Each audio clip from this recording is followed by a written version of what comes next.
Hi, this is Roxana for Avid Diva, and today is day 57. Yes, it is 57 of the 100-day challenge, and I've been having a lot of fun doing these. So I think I might keep going. I don't know yet what I'm gonna do once the 100-day challenge is over. Today is Dementia Wednesday, and I am not going to talk about so much of a concept. I mean, not so much of a term as a concept, and I'm going to tell you what I've been noticing lately. um I One of my loved one of my family members therapist gave me a book to read. I don't have it with me. I will put the name of the book on the not in the comments, in the info box. But the book is talking about how you relate to a person in this situation, and it talks about letting people do things for themselves. Now, this has been a very interesting journey for us in terms that you wouldn't even believe. Now, because of the amount of family members that seem to be having some form of dementia, I decided that I wanted to do something so that my daughter would know what to do if I developed something like this. One of the things that the book talks about is how you want to let the person that has dementia do the things that they are used to doing. For example, let's say you wake up in the morning. Every morning at 6 o'clock in the morning, you get out of bed, you go to the shower, you take a shower, brush your teeth, take a glass of water, read the newspaper, make breakfast for the whole family, and then you eat breakfast with the family and go for a 1 mile walk. Let's say that is your morning routine, okay?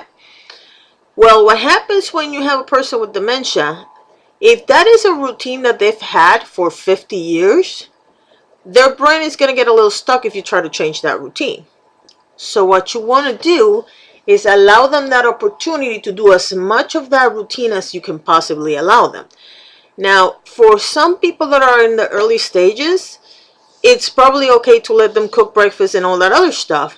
For other people that might be in stages 5, 6, or 7, well, 7 no, but 5 or 6, you might consider the option of letting them help you make the fruit salad for breakfast, or if there's bread that needs to be buttered, be there when they're making breakfast, but don't make it look like you're watching over them.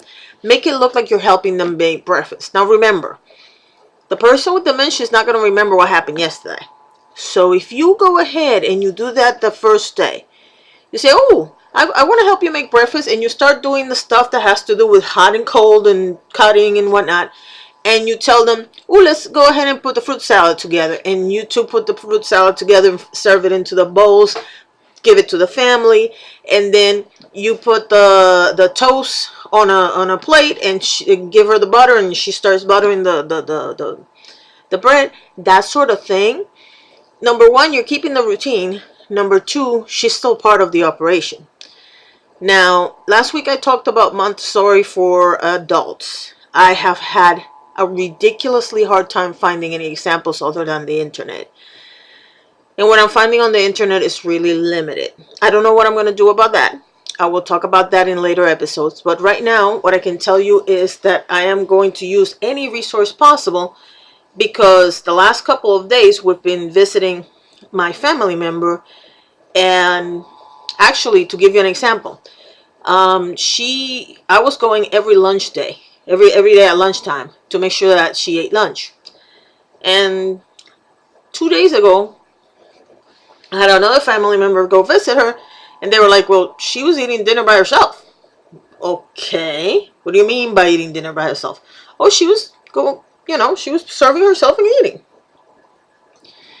So yesterday when I went to lunch, I let her do her thing. Sure enough, somebody needs to cut her meat and things like that, so she has small portions already figured out on the plate. But she will go ahead and take the fork and pick on the chicken and put it in her mouth and whatnot. So I was like, I'm trying to figure out, because of course we have to transition this person back to the house. I was trying to figure out how to make dinners and things like that we can already serve them cut in little pieces, So that all this person has to do is go ahead and put it on the fork and eat it. But that is something that I would have never thought of had it not been for my family member going and visiting her and figuring out that she can do that kind of thing on her own. Now, for you, it might seem like if you don't have a family member or a loved one with Alzheimer's, to you, this might seem like the stupidest thing in the planet. But for those of us who are taking care of family members that have this disease, it is a big deal when they do things for themselves. Another example that I have for you is every time she ends up in the hospital, she can't really move her legs very well. And as the years go by, it's not so much that her muscles are giving way or that her legs hurt, is that her brain signal to her legs is failing. So you have to keep them in the habit of walking and doing certain things so that they keep doing it. And today we went to visit her, and it so happened she was in therapy, and this girl was about to run circles around me. And I realize I'm heavy, so I've gotten really heavy, so walking for me is excruciatingly painful. She was walking and she was complaining the entire time. She's like, I. But she walked really fast, and it got to be a game for her to see if she could beat me walking from one point to another. That is really encouraging for me, because once I bring her home, there are things that I can do to facilitate this for her. And at the same time, it gives me hope that I can take her out to different places, like the mall. We don't take her to the mall because she gets very upset and whatnot, but it's because I personally was cuddling her. So now that I see that she can do things, we're already planning trips for her to take her to different places. We can go to the beach and just go around, take her on the wheelchair, but if she wants to get out of the wheelchair, we can also take the walker and let her walk a little bit.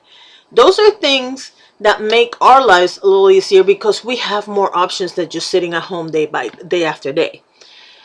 So what I'm trying to tell you, if you have a family member in stage 5 or stage 6 of dementia, don't give up hope that there is a lot of stuff that they can do if you let them. Now, I'm not telling you to give them a sharp knife and let them cut anything. You would know if that would be a dangerous thing to do or not. In my case, I can't do that. I'm honestly terrified that she's going to cut herself. But in your case, that might not be an issue yet. So what you have to do is measure what they can do. And for the love of God, don't take things away from them because you think you're doing them a favor by limiting their range of motion. That is the worst thing you can do. I have often said that the number one issue that we have with my family member is that when she first started showing signs, I didn't know about this.